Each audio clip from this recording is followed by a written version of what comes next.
बच्चों, MS English classes में आपका फिर स्वागत है। मैं एमएस यादव आज आपके लेके आए इम्परेटिव सेंटेंस, यानी इम्परेटिव सेंटेंस का पैसिव वॉइस कैसे बनता है।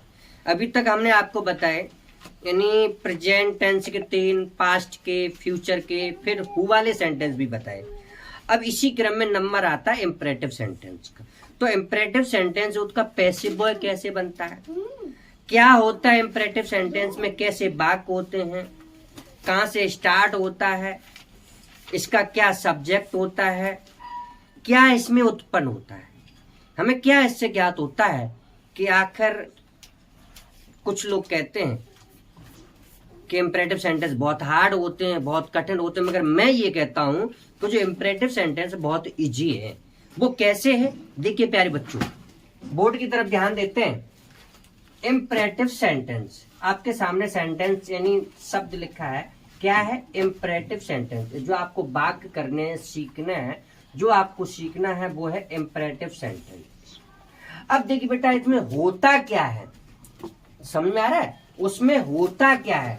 पहला क्या है, इम्परेटिव सेंटेंस, यानी क्या है, इम्परेटिव सेंटेंस से, यानी जो हमारे जो इम्परेटिव सेंटेंस होते हैं उन इम्परेटिव सेंटेंस यानी इम्परेटिव सेंटेंस से आज्ञा, निवेदन, प्रार्थना, सुझाव आदि के भाव प्रकट होते हैं। यानी जो इम्परेटिव सेंटेंस होते हैं उनमें आज्ञा, निवेदन, प्रार्थना, सुझाव आदि के भाव प्रकट होते हैं। ऐसे वाक्यों का जो सब्जेक्ट होता है वो, यानी ऐसे वाक्यों का जो सब्जेक्ट होता है बेटा, वो हमेशा छिपा होता है। यानी ऐसे वाक्यों में जो इम्परेटिव सेंटेंस होते हैं उसमें जो सब्जेक्ट होता है वो छिपा होता है। आखिर वो होता कौन सा है, यह करता आपका यू होता है। समझ में आया, यानी इम्परेटिव सेंटेंस से आज्ञा, निवेदन, प्रार्थना आदि का भाव प्रकट होता है। ऐसे वाक्यों का जो कर्ता होता है वो छिपा होता है और वही कर्ता यू होता है। समझ में आ रहा है, समझ में आ रहा है कि नहीं आ रहा है। अगला देखिए, इस प्रकार के जो वाक्य होते हैं ना वो वर्ब की फर्स्ट फॉर्म से प्रारंभ होते हैं। बहुत सारे आपसे प्रश्न भी कर सकते हैं, इम्परेटिव सेंटेंस कर लेते हो, कहाँ कर लेते हैं, तो वो कैसे करोगे, यानी कैसे से स्टार्ट होते हो। तो आप लोग उनको बताना है कि इम्परेटिव सेंटेंस जो होता है वो हमेशा वर्ब की फर्स्ट फॉर्म से प्रारंभ होता है। किससे होता है, वर्ब की फर्स्ट फॉर्म से प्रारंभ, इस बात को ध्यान रखना है। यानी जो इम्परेटिव सेंटेंस होता है वो हमेशा वर्ब की फर्स्ट फॉर्म से प्रारंभ होता है। अब हमने आपको ये बताया कि इसके पैसिव वॉइस किस प्रकार करते हैं। देखिए बेटा, पैसिव 2 प्रकार के होते हैं। एक तो ये होता है कि इनको, यानी जो इम्परेटिव सेंटेंस होते हैं उनको हम भाव के अनुसार बदल देते हैं। इम्परेटिव सेंटेंस का जो पैसिव वॉइस होता है उसको हम भाव के अनुसार भी बदल सकते हैं। और एक और होता है, वो होता है लेट। क्या होता है, लेट। हम लेट से भी प्रारंभ यानी बदल सकते हैं, मगर जो हमें सरल लगता है उसको हम कर लेते हैं, यानी उसको हम कर लेते हैं। दोनों ही सरल है, मगर जो एक लेट वाला शब्द है वो उससे बहुत इजी लगता है। देखिए कैसे लगता है, जिसका पहला रूल होता है, यानी सर्वप्रथम अगर इम्परेटिव सेंटेंस है उससे सर्वप्रथम क्या करना होगा, रूल नंबर फर्स्ट है, let plus new subject plus be plus B3 plus by plus you. यानी अब इम्परेटिव सेंटेंस में पैसिव वॉइस की जो वर्ब होती है बेटा वो आपकी बी है। क्या है, बी है। अब बी क्या है, अब आगे देखना है, B3 Y प्लस यू। अगला क्या है, अगर यही वाक्य अगर आपका निगेटिव में आ जाए, समझने वाली बात है, अगर यही वाक्य आपका निगेटिव में हो तब क्या करेंगे, यानी लेट वाला वाक्य हो, यानी इम्परेटिव सेंटेंस हो और उसका हमें पैसिव वॉइस बनाना है, अगर वो है निगेटिव में तो कैसे करेंगे। तो सर्वप्रथम लेट लगाना है, लेट के बाद न्यू सब्जेक्ट लगाना है, न्यू सब्जेक्ट के बाद आपको नॉट लगाना है, नॉट के बाद आपको बी लगाना है, बी के बाद आपको B3 लगाना है प्लस बाई प्लस यू। ये आपके हो गए लेट से संबंधित। कुछ वर्ड ऐसे भी होते हैं जिनको हम भाव के अनुसार भी चेंज करते हैं। समझ में आ रहा है। अब भाव के अनुसार कैसे करते हैं, अब देखिए रूल नंबर 3 में है, अगर वाक्य आपका प्रार्थना सूचक पॉजिटिव सेंटेंस की, यानी जैसे कि वाक्य आपका कोई यानी वैसा हो, प्रार्थना सूचक हो, उसके लिए हम क्या करते हैं, कोई वाक्य अगर आपका है प्रार्थना सूचक है, यानी किसी से, प्रार्थना सूचक का मतलब होता है किसी से विनती करना, किसी से विनती करना। जैसे सपोज करो, प्लीज भैया इसको छोड़ दो, तो हम विनती तो कर रहे हैं, अरे भैया प्लीज इसको छोड़ दो। समझ आया? इसको छोड़ दो, इसका क्या दोष है? तो हमने उससे रिक्वेस्ट ही तो की, हम उससे रिक्वेस्ट कर रहे हैं, विनती कर रहे हैं, भाई इसको छोड़ दो, इसका इसमें क्या दोष है? तो ऐसे वाक्यों को हम क्या करते हैं जरा समझिए। प्रार्थना सूचक पॉजिटिव सेंटेंस की पैसिव बॉय बनाते समय, यानी प्रार्थना सूचक पैसिव यानी जो पॉजिटिव सेंटेंस होता है यानी सिंपल सेंटेंस होता है, उसकी पैसिव बॉय बनाते समय प्लीज शब्द को हम हटा देते हैं। जब हम उसका प्लीज यानी प्रार्थना सूचक का जब जो सेंटेंस होता है जब हम पैसिव बॉय बनाते हैं तो उसमें जैसे कि प्लीज शब्द आ जाए, प्लीज शब्द भी आ सकता है, काइंडली भी आ सकता है, ध्यान रखना। अगर प्लीज भी आ जाए, काइंडली में अगर मैंने एक ही शब्द लिखा है प्लीज, तो अगर प्लीज शब्द आता है तो प्लीज शब्द को हम हटा देते हैं।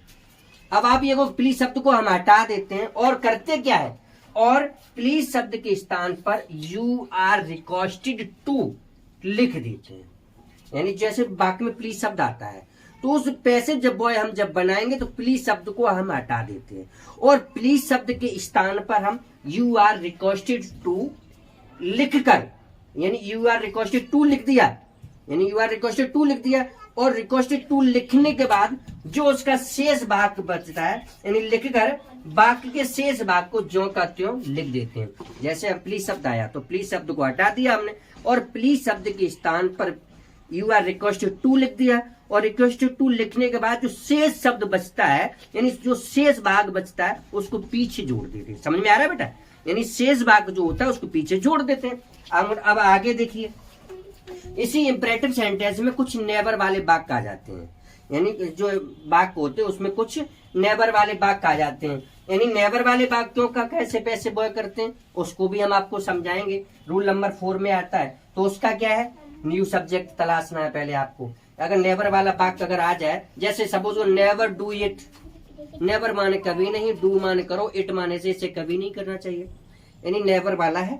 तो आगे यानी new subject plus should plus never plus B3 plus by और प्लस यू, ये इसका अगर नेवर अगर वाक्य में आपको मिल जाए तो ये वाला फॉर्मूला लगा दो, आपका वाक्य क्लियर हो गया।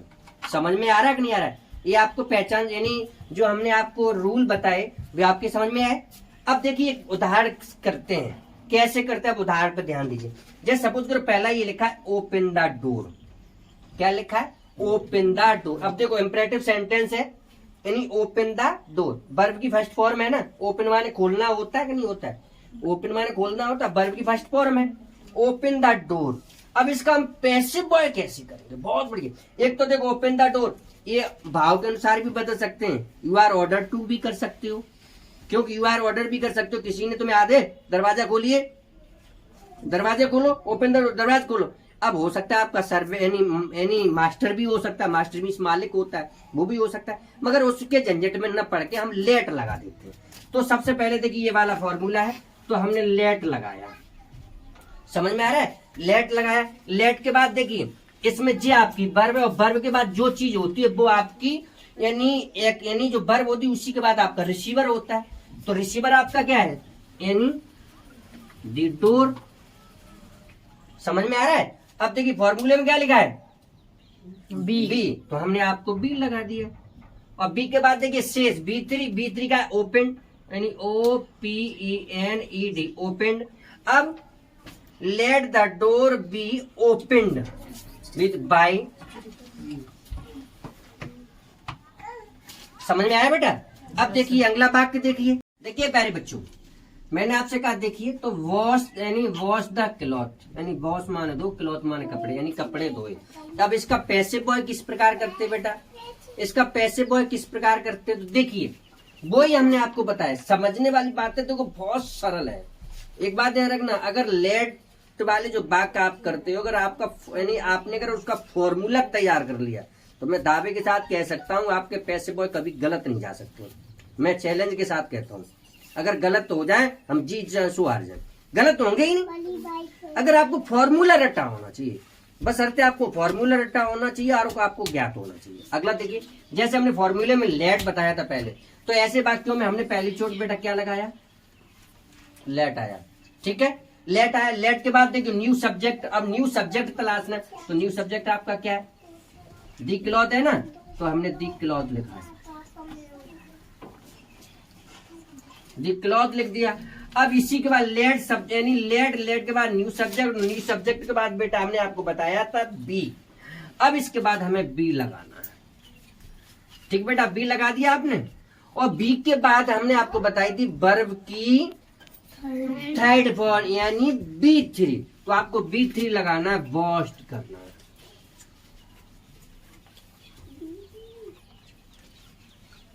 वॉश्ड, फिर बाई। कितना सरल है बताइए, सरल है या कठिन है? आपको सरल लग रहा है? आपको कोई दिक्कत हो बताओ, आराम से कर सकते हो। एक दो और देख लो। जैसे हमें तीसरा करना है, एक तीसरा सेंटेंस देखिए। जैसे हमने लिखा, आप लोग भी कोई जैसे कि हमने लिखा यानी जैसे हमने लिख दिया है रीड दी रामायण।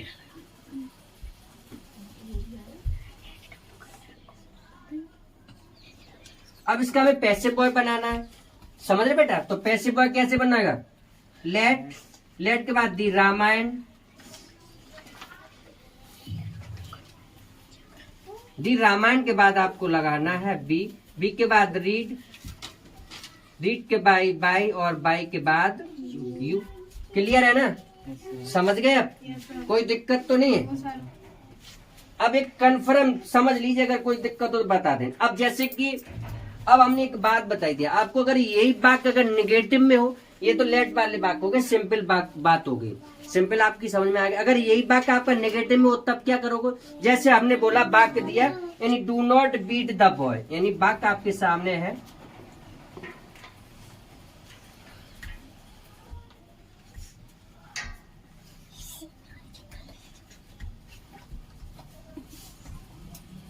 यानी do not beat the boy, ये आपके सामने वाक्य है। यानी आपके सामने लिखा है do not beat the boy.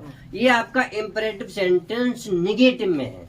ये आपका इंपरेटिव सेंटेंस निगेटिव में। जब इसका आप पैसिव बॉय करेंगे, जब आप इसका पैसिव बॉय करेंगे तो मालूम क्या होगा? तो आपको लेट ही पहले लगाना होगा। समझ में आ रहा है? लेट लगा दो, अब दी बॉय कर दो, और दी बॉय के बाद आपको लगाना होगा नॉट।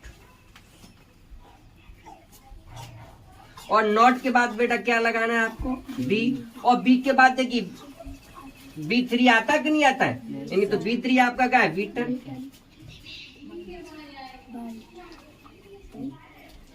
बाई।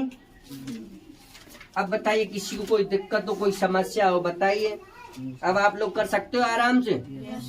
अगर नेगेटिव में आ जाए तो कर लेना इसी तरह। अब एक बात बताइए, जैसे का प्लीज से बाजा है, जैसे आप सपोज को एक बार आप इम्परेटिव, जैसे चौथा हमारा है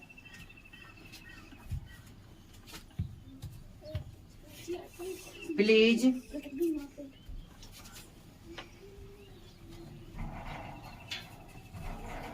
हेल्प मी। ये बहुत सरल है, प्लीज हेल्प मी। इसका जब पैसिव बॉय बनता है तो कैसे बनता है? देखो हमने आपसे कहा गई थी अगर वाक्य में प्लीज शब्द आ जाए, यही तो बोला था हमने। अगर वाक्य में प्लीज शब्द आता है, मैंने आपसे बोला था अगर वाक्य में प्लीज शब्द आता है तो प्लीज शब्द को हम रिमूव कर देते हैं।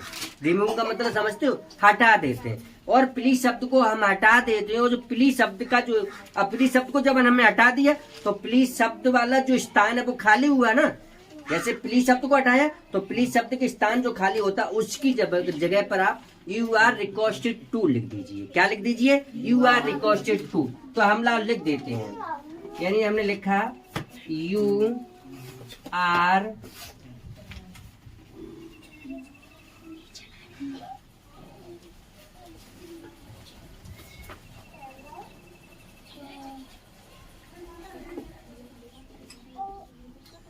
रिक्वेस्टेड टू बेटा। और अब देखिए मेरी बात को समझना है, यही समझना है। अब आपका वाक्य बचा कितना था? यही तो बचा था इतना। इतना बचा, उसी के पीछे लिख दीजिए।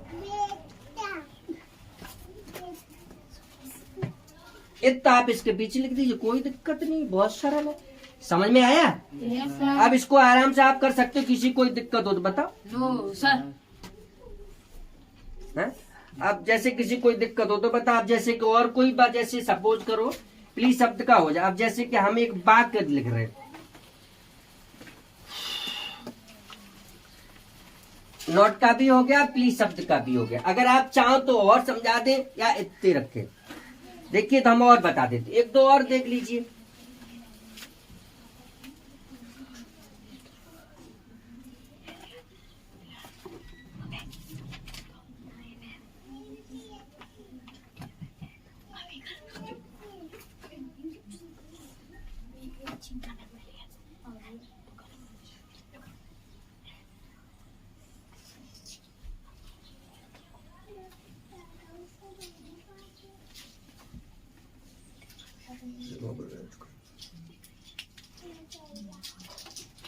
देखिए प्लीज शब्द के स्थान पर आपने लिखा you are QUESTED requested to, हो गया।